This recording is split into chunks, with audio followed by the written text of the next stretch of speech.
अब ये मामला अंतर्राष्ट्रीय बन चुका है। हमने आपको कल भी कहा था, पहले भी कहते आ रहे हैं कि आप देखिएगा ये मामला तूल पकड़ेगा राष्ट्रीय स्तर पर भी और अंतर्राष्ट्रीय स्तर पर भी। और उसके बाद हमारे देश में जो टुकड़े टुकड़े गैंग है और जो अंतर्राष्ट्रीय स्तर पर जो लोग हैं जो भारत को बदनाम करना चाहते हैं, वो भी इस खबर को हाथों हाथ उठा लेंगे। और अब पाकिस्तान से भी इसके बारे में लगातार प्रतिक्रियाएं आ रही हैं। इसलिए इस मामले में भारत विरोधी ताकतों, अंतर्राष्ट्रीय संगठनों और सामाजिक कार्यकर्ताओं की अब एंट्री हो चुकी है, जो खुद को मुसलमानों का ठेकेदार बताते आ रहे हैं।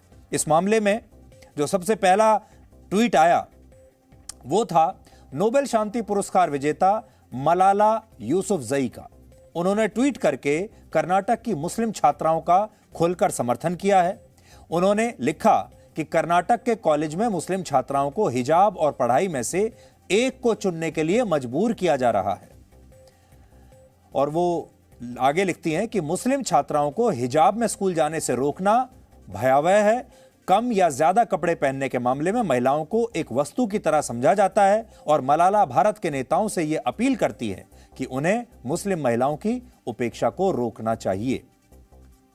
मलाला यूसुफजई वही सामाजिक कार्यकर्ता हैं जिन्होंने तालिबान की कट्टरपंथी सोच के खिलाफ संघर्ष करते हुए यह कहा था कि मुस्लिम महिलाओं के लिए धर्म से ज्यादा जरूरी है शिक्षा। और इसके बाद वर्ष 2012 में तालिबान के आतंकवादियों ने उन्हें गोली मार दी थी। उनकी किस्मत अच्छी थी कि वो बच गई। लेकिन आज वही मलाला भारत के मामले में शिक्षा से ज्यादा हिजाब को जरूरी मान रही हैं, जिससे उनके दोहरे मापदंडों के बारे में पता चलता है। 2013 में मलाला द्वारा एक पुस्तक लिखी गई थी जिसका नाम है आई एम मलाला। आज मैं लेकर आया हूं उस पुस्तक को, देखिए, आई एम मलाला। 2013 में इस किताब में उन्होंने लिखा कि बुर्का पहनकर चलना ठीक वैसे ही है जैसे कोई महिला किसी कपड़े की शटलकॉक में कैद हो गई हो, और जब बहुत गर्मी होती है तो ऐसा लगता है कि बुर्का पहने हुई महिला किसी ओवन के अंदर बैठी हुई है। मैं आपको पढ़कर सुनाता हूं। हो सकता है मलाला खुद ये बात भूल गई होंगी। अब 2022 है और उन्होंने ये पुस्तक लिखी थी 2013 में। खुद लिख रही हैं, wearing a burqa is like walking inside a big fabric shuttlecock with only a grill to see through, and on hot days it's like an oven. At least I didn't have to wear one. ये अब खुशकिस्मती बता रही है कि मुझे नहीं पहननी पड़ी, मुझे ये ऐसा हिजाब बुर्का नहीं पहनना पड़ा, मैं किस्मत वाली हूं। इस पुस्तक में वो आगे लिखती हैं कि उन्हें उनके स्कूल की रॉयल ब्लू यूनिफॉर्म से बहुत प्यार था, लेकिन तालिबान ने उन्हें धार्मिक पोशाक पहनने के लिए मजबूर कर दिया, जिससे वो बहुत दुखी हुई।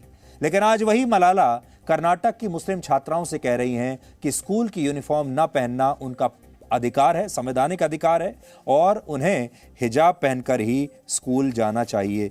देखिए, ये होता है, हम लोग इन्हें बहुत बड़ा शांति दूत मान लेते हैं, सोचते हैं कि इन्हें नोबेल पीस प्राइज मिल गया तो ये तो जो बात कहेंगे सही कहेंगे। लेकिन सबसे ज्यादा विरोधाभास इन्हीं लोगों की बातों में आपको दिखाई देगा। इन्होंने बड़े बड़े पुरस्कार तो जीत लिए, लेकिन आप खुद देख सकते हैं इनके डबल स्टैंडर्ड्स क्या हैं। I loved my royal blue school uniform but we were advise to wear plain clothes instead and hide our books under our shawls. तो कह रही हैं कि मुझे तो अपनी स्कूल यूनिफॉर्म बड़ी अच्छी लगती थी।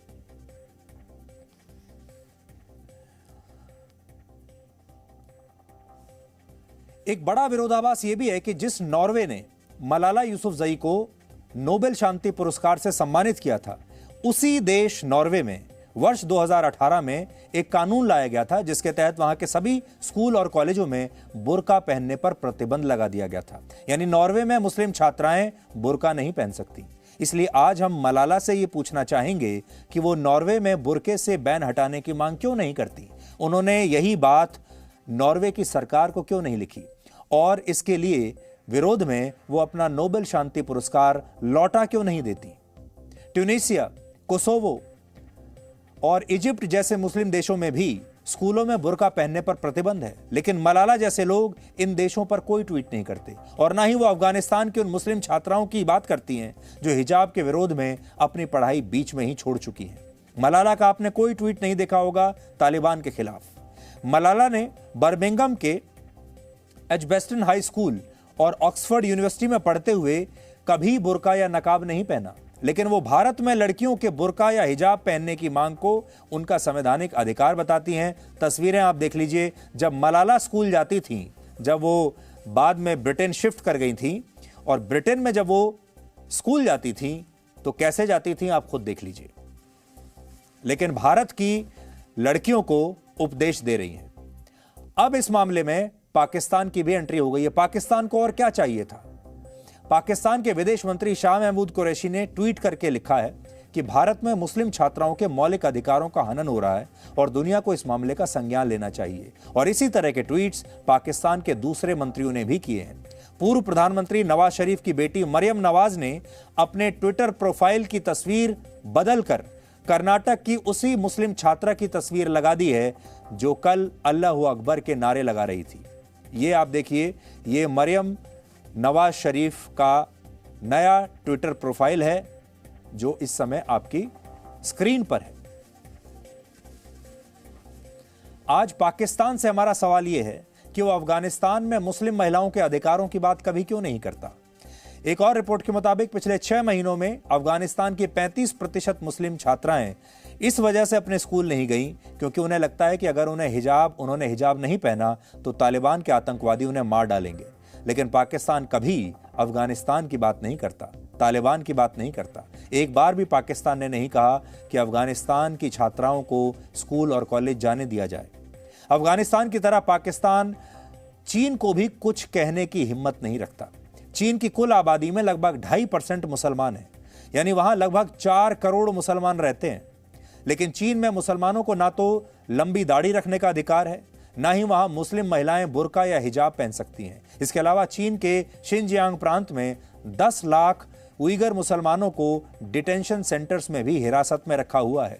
और चीन ने मोहम्मद, जिहाद, कुरान, मक्का, मदीना और इमाम जैसे 20 शब्दों पर प्रतिबंध लगाया हुआ है। यानी अगर वहां कोई परिवार अपने बच्चे का नाम मोहम्मद रखना भी चाहे तो उसे गिरफ्तार कर लिया जाता है। क्या पाकिस्तान में इतनी हिम्मत है कि वो चीन से इसके बारे में कोई सवाल पूछ सके? या दुनिया के जितने भी इस्लाम को मानने वाले देश हैं और जो इस्लाम के ठेकेदार हैं, क्या वो इतनी हिम्मत रखते हैं कि वो चीन से इस बारे में पूछ ले? और चीन ने अपने यहां सारे मुसलमानों को यह बता दिया है कि आपको इस्लाम का जो चीनी रूप है उसे मानना पड़ेगा। आप जो इस्लाम सोचते हैं वो अलग है और इस्लाम का जो चीनी वर्जन है, चाइनीज वर्जन, आपको उसे मानना पड़ेगा। वहां पर मस्जिदें भी उसी हिसाब से चलेंगी और तौर तरीके भी उसी के हिसाब से चलेंगे। Presenting B News app available on Google Play and App Store. Download it now.